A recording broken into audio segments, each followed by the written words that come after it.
Bom, nesse segmento do programa, no quarto bloco, quarto e último bloco do programa, nós vamos falar sobre, e para vocês que estão tentando aí já pensando na aposentadoria, que é uma coisa que o brasileiro tem que fazer, as pessoas normalmente não pensam, né, no dia de amanhã, e sobretudo na aposentadoria, que pode estar um pouco distante, mas tem que pensar desde já, porque depois é um inferno, né, quando você não pensa, chega lá e diz, poxa, por que eu não fiz aquilo, né?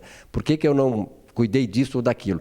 E aí realmente complica. E o Rui Simon é especialista nisso, ele esteve muito tempo aí à frente de uma gerência do INSS aqui no Rio Grande do Sul e tem, portanto, tem conhecimento de causa para falar sobre o assunto. Rui, qual é a novidade da semana? Sempre tem novidade do INSS, né?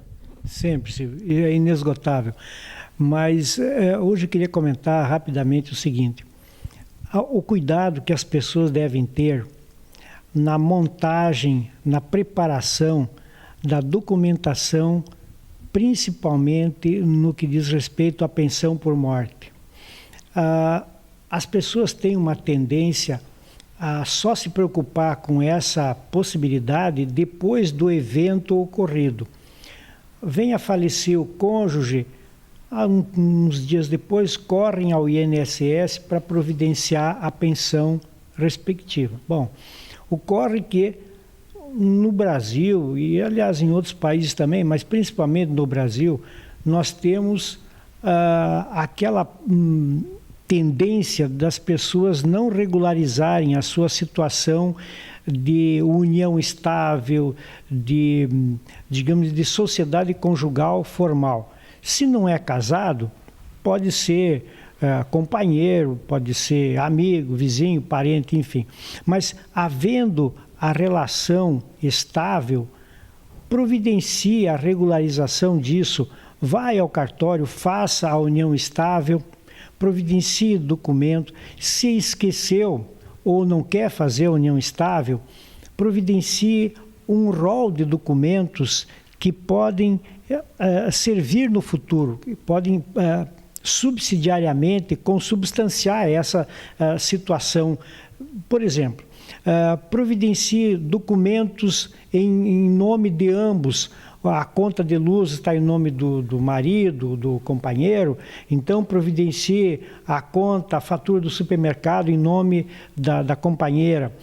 Juntem fotografias, correspondências, pode ser um cartão, pode ser uma correspondência bancária, comercial, pode ser uma conta corrente conjunta, uma conta poupança conjunta.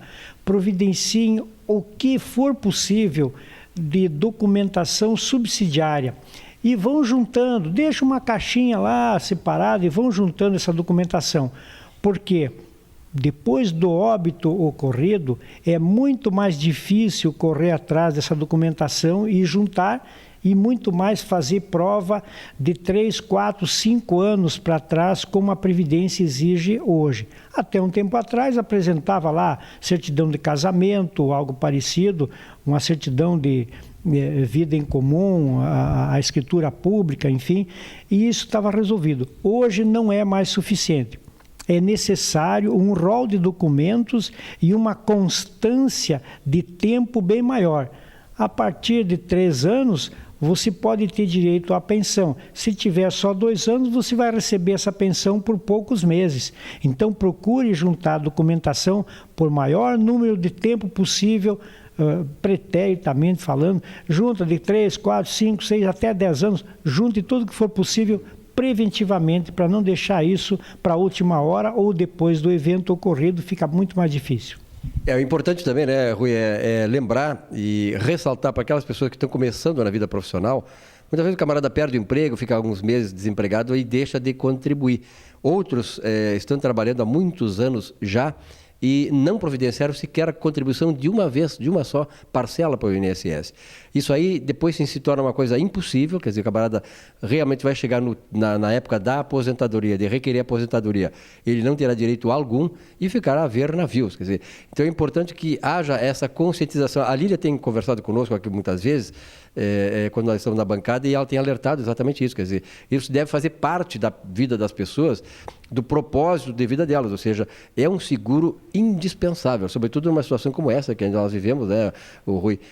Nem todas as pessoas têm, digamos assim, a garantia de permanecer eternamente empregadas. E isso é um problema muito sério e, de certa maneira, então, essa lembrança é importante. Isso é extremamente importante e é excelente a tua lembrança, Silvio, por uma razão bem simples. A manutenção da qualidade de segurado, ela é feita bastando recolher uma competência por ano. Se a pessoa já tem algum tempo recolhido, pelo menos uma vez por ano, faça um recolhimento como facultativo. Não arrumou emprego, não tem atividade regular como autônoma, profissional liberal, faça o recolhimento como facultativo, segurado individual, mas facultativo, código 1406. Outra coisa bem importante é, se você perdeu o emprego, está recebendo seguro-desemprego, não deixe de recolher a Previdência. Se recolher como autônomo, o seguro-desemprego será bloqueado porque você está desenvolvendo uma atividade autônoma. Faça a contribuição pelo código 1406, que é o código do facultativo, e você vai somar esse tempo de contribuição para não perder tempo contributivo. Tá certo. Obrigado, Rui, pela tua presença aqui, pelos esclarecimentos que ele sempre traz aqui no programa, sobretudo na questão da previdência social. Hoje em dia, as pessoas têm muito mais de consciência, né? Não digo pouco, mas bastante consciência disso aí. O problema é trazer isso na prática da sua vida, quer dizer, e é um alerta que a gente faz para o seu bem. Você tem que recolher. Eu me lembro muito bem que de tragédias familiares que acontecem, o jornal o Globo, um tempo atrás, fez uma matéria sobre isso, de dezenas de milhares de pessoas, de famílias que estavam nessas condições. Depois a família não tem a quem recorrer. E não adianta culpar o governo, quando na verdade a culpa é da pessoa, que ela que tem que providenciar essas coisas, ela que tem que se preocupar com isso. No Brasil nós temos, eu sempre digo, a sociedade brasileira é uma sociedade extremamente permissiva. Aqui nós vivemos num ambiente democrático e as pessoas acham que democracia aceita tudo. Não, a democracia é o pior sistema, porque na verdade a democracia exige, olha só, exige que nós sejamos escravos. É uma coisa suspeita, escravos da lei. Quer dizer, a democracia ela só subsiste, ela só é o melhor sistema quando eu respeito o direito dos outros, quando eu respeito a lei. Então, a exigência de respeitar a lei é exatamente o pilar fundamental em que se assenta uma democracia madura.